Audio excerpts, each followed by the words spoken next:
So, Mary Ann, tell me about this project of yours. It sounds incredible. I'm so excited about it. You're talking about the short film, Yes, yes. but you didn't see it.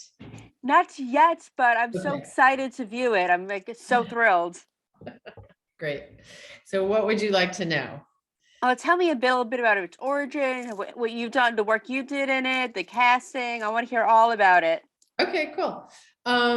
So I grew up in Montana and I live in New York, and my parents were New Yorkers in Montana, and I feel very attached to both places. And I feel like there aren't many people who sort of know and love sort of both sides of the political divide right now. So I don't know that I set out specifically to do that kind of story, but in the end, it is definitely what I did, and I'm very happy about it. About that, addressing that conflict kind of. Um, the story is about Gus, who is a lonely long haul trucker who has a Confederate flag in his truck, and he picks up a young, affluent Black female hitchhiker, and they have to, he's immediately suspicious of her. He's immediately suspicious of She's suspicious of him, and he's suspicious of her. Um, then cops come, they're looking for her, and Gus has to make a choice. And after he makes that choice, then they have an opportunity to try to get to know each other better. And that's, I don't want to give away too much of the story, but that is the story. I wrote it, I directed it, I produced it with another producer, Jeanette Bonner, who I love. Casting, the lead is Gus is played by Robert Eli, who's done quite a bit of work on television shows, sort of individual story arcs in shows like The Good Fight, and I'm blanking, but he has a lot of television credits. Jade, the woman who played the teenager Livy, is just getting started, but she's been on Orange is the New Black and now on Chicago Fire, I think, and a couple other network shows. And she does a fair amount of theater. She works a ton. And then we had a white cop and a black cop, and they are Michelangelo Hodge and Andrew Keller, who had both done a fair amount of TV work as well. So It's incredible. And you started talking about how your parents growing up in New Yorkers in Montana, but what else inspired this story? Because it sounds like such a powerful story. well, I think like many people right now, I'm just so upset at sort of the anger and the divisiveness in our country. I've been working on directing a documentary in Montana for a while, and have been struck, because I bounce back and forth quite a bit, by how many Confederate flags there are there, and there never used to be at all. Like when I was growing up, nobody had a Confederate flag. So I was very curious about why. Like there was no sort of a Confederate army from Montana. Montana was in the north. It's a very small Black population. So I just didn't understand it. So I was kind of digging at that question. Why the flag? Why this sort of openly hostile symbol that a lot of people say, oh, no, it's not about race at all. So anyway, I knew it was loaded, and I just wanted to address that kind of. So and I wanted two people who would have very different instant reactions to that symbol, sort of in a space they couldn't get out of. So they would have to try to talk, or at least deal with each other. So, and then another aspect of Gus, the driver, is that he has a meth addicted daughter. So he's carrying his own very deep pain. So it's not simple for him, it's complicated. So And what would you say was the biggest challenge about writing this? what was my biggest challenge? Yes.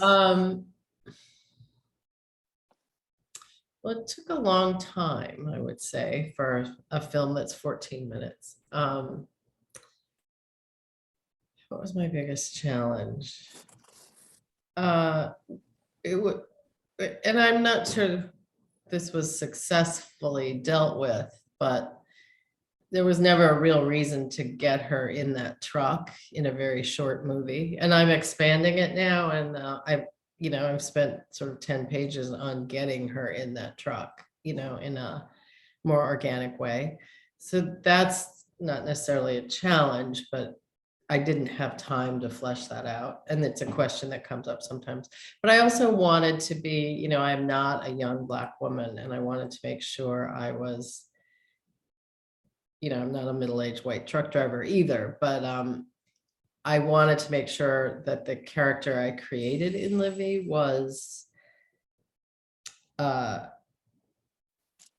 didn't want to be appropriating anything. I didn't want to be owning things I don't have a right to own. So I workshopped that character quite a bit, to make sure that that Black people specifically weren't, weren't objecting, which doesn't mean every Black, you know what I mean? I'm sure there's a wide range of opinions on this character, but I wanted to head into it very thoughtfully, and intentionally. Now, did you talk to anyone as you were creating the characters, particularly the character of Livy, to make sure you did everything appropriately, or how did you Yeah, do no, I that? did workshop it with a couple of groups of women who were predominantly not white. I did that a couple of times, more than a couple of times. And what? But right away, people liked her, and right away, people were grateful that there aren't a lot of stories about affluent Black characters, and people were happy about that. But right away in the very first workshop, people were very positive. So I was instantly kind of relieved. So Now, what would you say was the most important thing you learned while making this? Was it someone you talked to that taught you something, or something you learned through your research?